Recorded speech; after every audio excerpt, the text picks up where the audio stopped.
봉독하겠습니다. 베드로가 이 말을 할 때 성령이 말씀 듣는 모든 사람에게 내려오시니 베드로와 함께 온 할례 받은 신자들이 이방인들에게도 성령 부어 주심으로 말미암아 놀라니 이는 방언을 말하며 하나님 높임을 들음이러라. 아멘.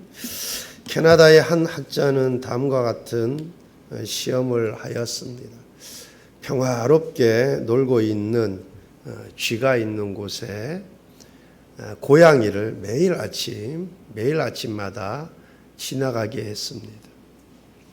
그렇게 평화롭게 놀고 있는 쥐가 있는 곳에 매일 아침마다 쥐가 지나가게 했더니 지나가게 하고 며칠 후에 그 쥐의 위장을 열어보니까 위장이 피멍이 들어있더라는 겁니다. 그리고 심장은 망가질 대로 망가져 있더라는 것입니다. 여러분, 두려움이, 스트레스가 얼마나, 인간도 똑같은 거죠. 여러분, 두려움이, 스트레스가 우리의 몸을 얼마나 많이 망가뜨리는지 모릅니다. 요즘 코로나로 인해서 이렇게 참 삶의 문제로 인해서 또 두려움 가운데, 염려 가운데, 불안함 가운데 있는 분들 많이 계실런지 모르겠어요. 여러분, 구약 성경에도 그렇고 신약 성경에 보면, 구약 성경에 보면 하나님께서 선지자들을 통해서 말씀하실 때 보면, 또 아니면 하나님께서 아브라함에게 직접 나타나셨을 때, 말씀하셨을 때도 보면 항상 먼저 하신 말씀이 두려워하지 말라, 두려워 말라, 놀라지 말라. 예수님께서도 제자들 찾아갔을 때 항상 제일 먼저 말씀하신 말씀이 두려워 말라, 놀라지 말라. 여러분, 우리가 참 어려운 시기 속에서 살아가는데 하나님을 믿는 믿음 안에서 두려움들, 불안감들 다 극복하고 이겨낼 수 있기를 바랍니다. 제가 휴가 잘 다녀왔습니다. 제가 이번 아이들하고 같이 이렇게 다닐 기회가 많지 않다 보니까 가면 여기저기 많이 다녔는데 제가 다음부터는 그냥 한 곳에 정착할까 생각해요. 다녔더니만 너무 피곤해요. 전주 한옥마을 갔다가 전북의 부안에 있는 해수욕장 갔다가 또 계룡산에 있는 계곡에 갔다가 어린이 공원에 갔다가 다니다 보니까 이게 휴가, 이게 쉼이 아니라 너무 피곤한 것 같아가지고 다음부터는 그냥 한 곳에 정착해 있다가 와야겠다, 그런 생각을 했어요. 어쨌든 휴가 잘 다녀왔습니다. 여러분, 오늘 말씀에서 우리는 베드로가 고넬료의 초청을 받아 고넬료와 그의 친구들에게 복음을 전하는 이야기를 듣게 됩니다. 그리고 그 수고가 헛되지 않고 열매가 맺는 것을 보게 됩니다. 즉, 설교를 들은 그들 모두가 특별히 성령 부어주심, 성령 충만의 은혜를 받는 것을 보게 됩니다. 오늘은 성령 부어주심에 대해서 은혜를 나누어 보고자 합니다. 먼저 말씀의 배경을 잠깐 살펴보면 가이사라에 고넬료라고 하는 백부장이 있었습니다. 그는 이방인입니다. 이방인. 그는 경건하여 온 지방과 더불어 하나님을 경외하며 백성을 많이 구제하고 항상 하나님께 기도했다고 합니다. 사도행전 10장 1, 2절 말씀을 보게 되면 가이사라에 고넬료라 하는 사람이 있으니 이달리아 부대라 하는 군대의 백부장이라. 그가 경건하여 온 지방과 더불어 하나님을 경외하며 백성을 많이 구제하고 하나님께 항상 기도하더니, 고넬료를 소개하는데 고넬료는 경건하여 하나님을 경외하였다 합니다. 그리고 백성을 많이 구제했다고 합니다. 항상 하나님께 기도하였다 합니다. 여러분의 믿음 생활도 이와 같이 평가되어지는 믿음 생활 되시기를 바랍니다. 경건하여 하나님을 경외하고, 그럼 내가 예수 믿는다 하지만 경건하지 못하고 불경건하는 경우들 많이 보게 되지 않습니까? 하나님을 경외하는 것이 아니라 하나님 믿는다 하면서, 예수님 믿는다 하면서 마치 하나님 없는 것처럼 살아가는 경우들 너무 많이 보게 되지 않습니까? 여러분, 또 고넬료는 백성을 많이 구제했다 그래요. 여러분, 백부장이라 그러니까 많이 구제할 만한 재력, 어떤 위치에 있는 거죠. 여러분, 그렇다고 재력이 있고 그런 위치에 있다고 해도 다 그렇게 행하는 게 아니죠. 근데 백부장은 많이 구제했다고 그래요. 많이 구제했다고. 그리고 또 항상 하나님께 기도하였다 합니다. 지금 코로나 사단계인데 하나님께 항상 기도하는 것, 코로나 사단계하고 아무 상관이 없죠. 그죠? 여러분, 고넬료처럼 하나님께 항상 기도하는 삶 되시기를 바랍니다. 이처럼 여러분 역시 고넬료처럼 인정받고 평가되어지는 믿음의 삶이 되시기를 바랍니다. 여러분, 고넬료가 하루는 제 9시쯤 기도 중에 환상을 보게 됩니다. 환상을 보니 하나님의 사자가, 천사가 고넬료야, 내 기도와 구제가 하나님 앞에 상달되었다. 여러분, 고넬료가 한편으로 얼마나 놀래고 또 그 체험을 통해서 그의 믿음이 얼마나 성장했겠어요. 그죠? 여러분도 이런 신앙의 체험들, 신앙의 간증들이 있기를 바랍니다. 여러분, 물론 성경에 다 기록되어져 있어요. 항상 기도하라, 또 구제 많이 하라. 그런데 여러분, 고넬료처럼 이런 체험을 하면, 그죠? 고넬료가 기도하는데 환상 중에 하나님의 사자가, 천사가 내 기도와 내 구제가 하나님 앞에 상달되었다. 그 체험이 고넬료로 하여금 얼마나 신앙을 더 증진시키고 그가 더 많이 기도하고 더 많이 구제하지 않았겠어요. 그죠? 여러분도 신앙생활 하는데 이러한 신앙의 체험들 있어지기를 바랍니다. 이런 신앙의 체험들 있으면 여러분 더 많이 기도하게 되고 더 많이 구제하게 되고 더 많이 하나님께 영광 올려드리는 믿음의 삶을 살게 되는 것입니다. 여러분, 천사가 고넬료에게 내 기도와 구제가 하나님 앞에 상달되었다 하면서 너는 지금 사람들을 욥바로 보내서 베드로라 하는 시몬을 청하라 합니다.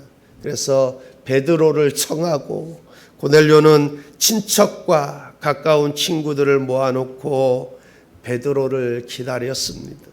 그렇게 고넬료의 청함을 받은 베드로가 모인 그들을 향해 복음을 전합니다. 예수님의 죽으심과 다시 사심에 대해서, 예수님을 믿는 자마다 다 예수의 이름을 힘입어 죄사함을 받는다. 베드로는 복음을 전하였습니다. 그러자 44절 말씀에 보게 되면 베드로가 이 말을 할 때 성령이 말씀 듣는 모든 사람에게 내려오시니, 성령이 말씀 듣는 모든 사람에게 내려오시니, 베드로가 말씀 전할 때 말씀 듣는 중에 성령이 임하였다 합니다. 이렇듯 성령이 언제 임합니까? 말씀 전할 때, 말씀 들을 때 성령이 임합니다. 그리고 사도행전 2장을 보게 되면 언제 성령이 임합니까? 사도행전 2장에 보면 120문도가 예수님의 약속의 말씀을 붙들고 오로지 기도에 힘쓸 때 성령 부어주심의 체험을 하게 되는 걸 보게 되지 않습니까? 여러분, 누가복음 11장 13절 하반절 말씀에도 보게 되면 너희 하늘 아버지께서 구하는 자에게 성령을 주시지 않겠느냐? 누구에게 성령을 주시지 않겠느냐? 구하는 자들에게. 그렇다면 우리가 성령 부어주심, 성령 충만의 은혜를 받기 위해서 어떻게 해야 하겠습니까? 구해야 할 줄 믿습니다. 사모하는 마음으로 구하는 그에게 성령 충만의 은혜가 있을 줄 믿습니다. 그리고 또 언제 성령이 임합니까? 사도행전 19장을 보게 되면 에베소 교회에 언제 성령이 임하였는지를 기록하고 있습니다. 언제 성령이 임하였습니까? 사도행전 19장 6절 말씀해 보면 바울이 그들에게 안수함에 성령이 그들에게 임하심으로 방언도 하고 예언도 하니. 여러분, 성령이 언제 임했습니까? 바울이 그들에게 안수함에, 안수할 때 성령이 그들에게 임하였습니다. 여러분, 사도행전 8장에 보면 예루살렘에 핍박이 임하자 이 사도들을 제외하고 제자들이 다 흩어지죠. 그럼 제자들이 흩어져서 뭐 했겠습니까? 복음을 전하죠. 그때 빌립이 사마리아에 가서 복음을 전합니다. 그때 많은 사람들이 예수님 믿고 세례받아요. 그래서 예루살렘 교회에서 이 사마리아에서도 하나님의 말씀을 받았다 함을 듣게 되어서 이제 베드로와 요한을 사마리아로 보내죠. 그래서 베드로와 요한이 사마리아로 가서 그들을 위해서 성령 받기를 위해서 그들을 위해 기도해요. 그것이 사도행전 8장 15절 17절의 말씀을 보게 되면 그들이 내려가서 그들을 위하여 성령 받기를 기도하니 이는 아직 한 사람에게도 성령 내리신 일이 없고 오직 주 예수의 이름으로 세례만 받을 뿐이더라. 이에 두 사도가 그들에게 안수함에 성령을 받는지라. 그들에게 안수함에 성령을 받는지라. 그래서 한국교회 은혜가 충만할 때, 부흥회 때, 기도원 집회 때 서로 안수 받으려고, 그죠? 앞자리 쟁탈전도 하고 막 서로 안수 받으려고. 여러분, 이렇듯 성령이 언제 임하였습니까? 말씀 전할 때, 말씀 들을 때 임하였습니다. 오로지 기도에 힘쓸 때 임했습니다. 안수 받을 때 임했습니다. 여러분 모두가 말씀 듣는 중에, 기도 중에 혹은 안수 받는 중에 성령이 임하는, 성령 충만의 역사가 임하는 은혜가 있기를 바랍니다. 여러분, 그렇다면 성령이 나에게 임하는 것이 왜 중요하나? 성령 충만이 왜 중요하나? 성령 충만이 왜 나에게 복이 되는가? 성경을 기초로 해서 몇 가지의 말씀 드릴 수 있습니다. 성령이 나에게 임하는 것이 중요한 이유는 성령이 우리에게 모든 것을 가르쳐 주시기 때문에 그렇습니다. 여러분, 성령이 깨닫게 하시고, 여러분 많이 들어보셨잖아요. 스님 가운데서도 성경을 많이 읽은 분들 많아요. 예전에 보면 이렇게 다니면서 이렇게 상담하는 분 있잖아요. 이렇게 질문하고 갑자기 기억이 안 나는데 그분도 성경 지식 꽤 알대요. 근데 성철 스님도 성경 여러 다독을 했다고 하지 않습니까? 미국 같은 교회 소설 글 쓰는 사람들은 성경을 다독을 많이 해요. 왜냐하면 성경에 다양한 장르들이 있거든요. 이야기식도 있고 시편, 이제 시도 들어있고 묵시문학도 있고 성경 이 안에 장르들도 다양하게 다 들어있어요. 여러분 우리 성경은 이게 번역이 너무 어렵게 돼 있어가지고 한문 섞여 있고 그래서 읽기 참 힘들고 그런데 요즘 쉬운 성경 그런 성경들 나오지 않습니까? 근데 영어 성경은 이게 잘 번역이 되어 있으니까. 그래서 성경 많이 읽은 분들 많아요. 그 신자가 아닌 분들 가운데서도. 근데 성령 임하는 것이 왜 중요하느냐? 여러분 성령이 나에게 깨닫게 하시기 때문에 그래요. 여러분 내가 깨달아지고 믿어지는 거 성령의 은혜인 줄 믿습니다. 성령 그렇게 읽어도 여러분 말씀 그렇게 들어도 무슨 2000년 전에 죽은 그 예수가 인간 예수가 어떻게 하나님이고 그의 죽음이 어떻게 우리 모든 죄인의 대속의 죽음이 되느냐 깨달아지지도 않고 믿어지지도 않고 여러분의 예수님의 그 기적들 예수님의 사역들 이해가 되지 않고 깨달아지지도 않고 믿어지지도 않는 것입니다. 여러분 그렇기 때문에 성령 임함이 성령이 나에게 임하는 것이 얼마나 중요한 건지 몰라요. 여러분 성령 임함의 중요한 이유 또 하나는 성령의 임하심으로 마음의 평안이 오는 것입니다. 여러분 참된 평안은 하늘로부터 오는 거예요. 여러분 예수님께서 주시는 평안은 세상이 주는 평안과 다르지 않습니까? 그죠? 그래서 성령이 나에게 임하면 평안이 함께 오는 거예요. 여러분, 하늘 평안이 나에게 임하니까 지금 내 형편이 아무리 그래도 성령이 나에게 충만하게 임하면은 내 마음에 평안이 오는 것입니다. 그래도 찬송가도 있지 않습니까? 그 두려움이 변하여 내 기도 되었고 전날의 한숨 변하여 내 노래. 여러분, 이 성령이 임하면은 하나님의 실제가 믿어지고 세상의 그러한 어려움들, 불안한 것들이 다 극복이 되어지는 거예요.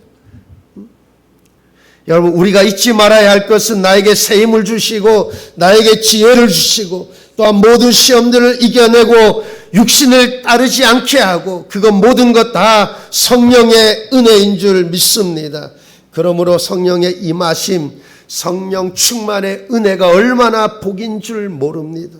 이를 위해 열심히 말씀 듣고 말씀 읽고 성령 충만을 위해서 구하시기를 바랍니다. 여러분, 다음으로 생각해 볼 것은 성령이 어떻게 임하셨습니까? 성령 임하심의 증거가 무엇입니까? 46절에 보면 이는 방언을 말하며 하나님 높임을 들음이러라. 성령 임하심의 증거가 무엇입니까? 이는 방언을 말하며 하나님 높임을 들음이러라.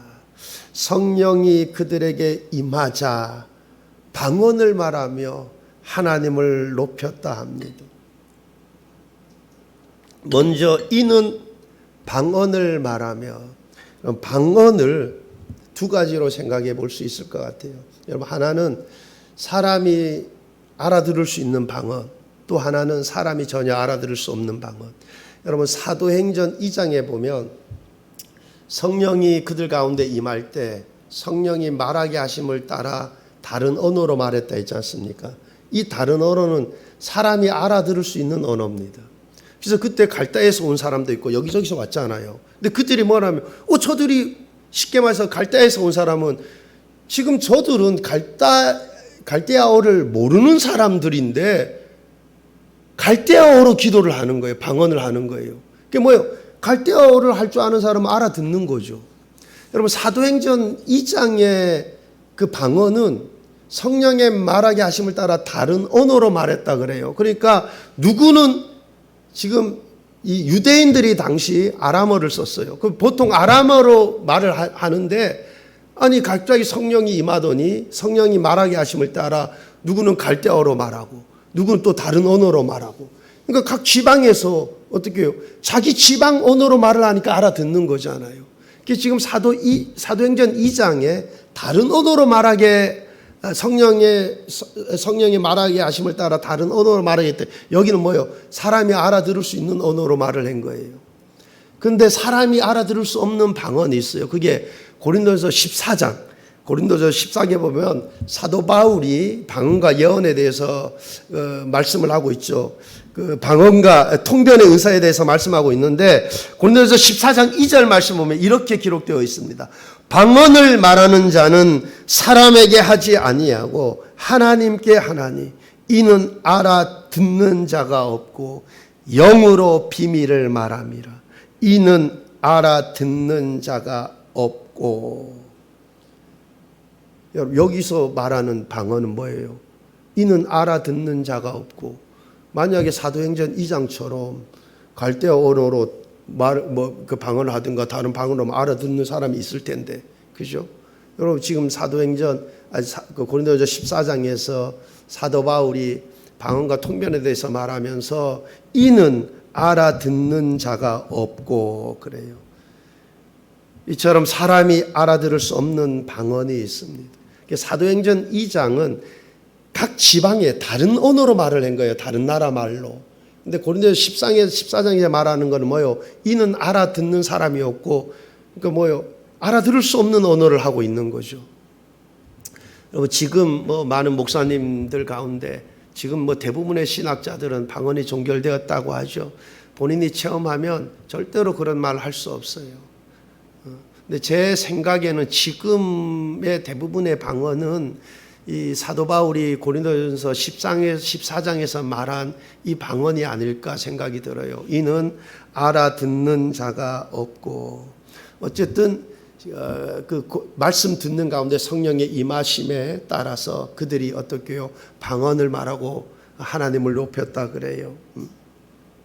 그리고 이어서 또 성령 임하심의 증거 또 하나는 뭐예요? 방언을 말하며 하나님을 높였다 그래요. 하나님을 높였다.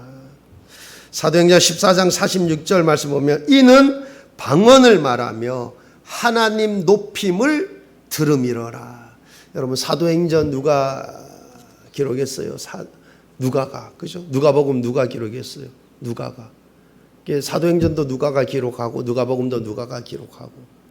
근데 지금 하나님을 높임을 들으면 하나님을 높임을 할 때 이 높임이라는 이 헬라어 단어는 메길리노라는 단어예요. 근데 누가복음에 보면 누가가 이 똑같은 단어를 씁니다. 메길리노라는 이 똑같은 단어를 쓰는데 누가복음 1장 46절 말씀에 보면 마리아가 이르되 내 영혼이 주를 찬양하며 주를 찬양한다. 이 단어가 똑같은 단어예요. 주를 높임이란 단어하고 찬양이란 단어. 우리말로는 번역을 높임이라고 번역하고 찬양이라고 번역했지만은 똑같은 단어입니다. 그리고 사도행전 5장 13절 말씀에도 보면 이렇게 기록돼요. 그 나머지는 감히 그들과 상종하는 사람이 없으나 백성이 칭송하더라. 칭송이라는 이 단어도 똑같은 단어입니다. 이게 번역하기를 찬양, 높임, 칭송 이렇게 번역이 되어 있는데 똑같은 단어예요. 그러니 하나님을 높였다라는 것은 그들이 하나님을 찬양했다라는 거예요.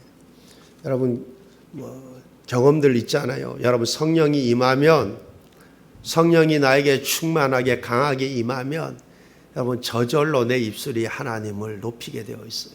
하나님을 찬송하게 되어 있어요. 억지로가 아니라 즐거운 마음으로 기쁜 마음으로 막 기쁨이 충만해서 여러분 기쁨이 마음속에서 막 솟아나요. 그래서 억지로가 아니라 자발적으로 기쁜 마음으로 막 하나님을 높이고 막 하나님을 찬양.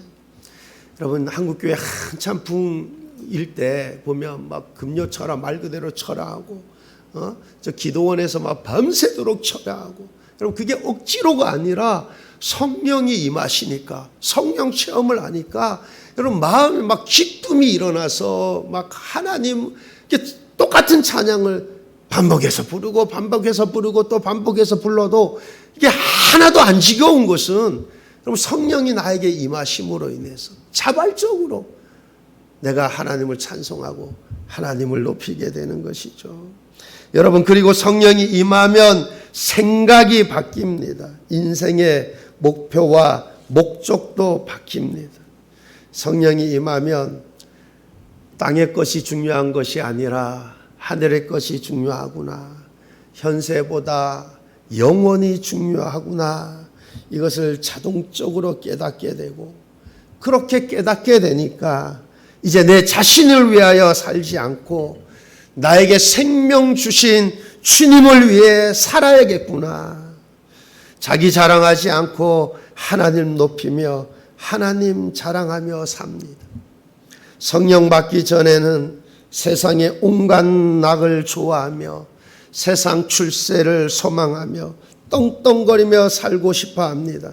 그러나 진리의 성령이 임하면 인생관이 바뀌어집니다. 여러분 어느 시대 어느 나라 권력자의 끝을 한번 보십시오. 아무리 영웅혹을 이었다 한들 허무하기 그지없잖아요. 만약 하나님을 알지 못하는 인생이라면 자랑할 거 하나도 없는 거예요. 여러분 내가 만약에 하나님을 아는 인생이라 그러면 내가 자랑할 게 아무것도 없어요. 왜냐하면 다 그냥 풀의 꽃과 같이 그냥 사라진 험한 것들 아니에요. 그래서 사도 바울이 주님을 만나고 난 이후에 내가 그리스도를 아는 지식 외에는 주님을 잘 아는 것 외에는 다 배설물처럼 여긴다고 그렇게 고백하는 것을 보게 되지 않습니까? 여러분 성령이 우리에게 임하시면 각양 좋은 은사들이 함께 할 것입니다. 그렇다면 그 은사들로 하나님을 높이며 주를 위해 사시기를 바랍니다. 오늘도 예배 전에 찬양할 때 보니까 주님만을 섬기리 헛된 마음 버리고 성령이여 내 영혼 충만하게 하소서. 주님 앞에 내 생명 드리리라. 여러분 모두가 성령 충만의 은혜를 받아서 성령 임하심의 은혜를 받아서 무엇이 중요한지를 깨닫게 되어서 여러분의 인생이 이 찬양의 가사처럼 이 고백이 있어지기를 바랍니다. 주님만을 섬기리 주님 앞에 내 생명 드리리라. 여러분 성령 임함이 왜 중요하냐면 성령이 임하지 않으면 이 고백할 수가 없어요. 이렇게 살 수 없습니다. 왜냐? 성령이 임해야 내가 깨달아지고 성령이 임해야 내가 즐거운 마음으로 주를 위해 살아갈 수 있게 되는 거고 성령이 임해야 내가 끝까지 주를 위해 살아갈 수 있기 때문에 그렇습니다. 우리 수문교회 모든 성도님들 말씀 듣는 중에 성령 임하는 은혜가 있기를 바랍니다. 성령이 임하되 충만하게 임하는 은혜가 있기를 바랍니다. 여러분 성령 임할 때 각양 좋은 은사들도 함께 오는 거예요. 그 은사들을 가지고 나 자신을 위해서가 아니라 주님을 위해서 살아가시기를 바랍니다.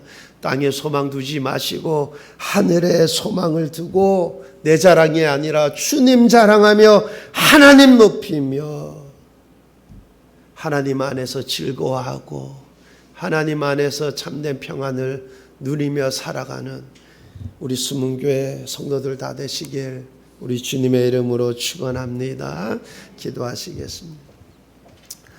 좋으신 하나님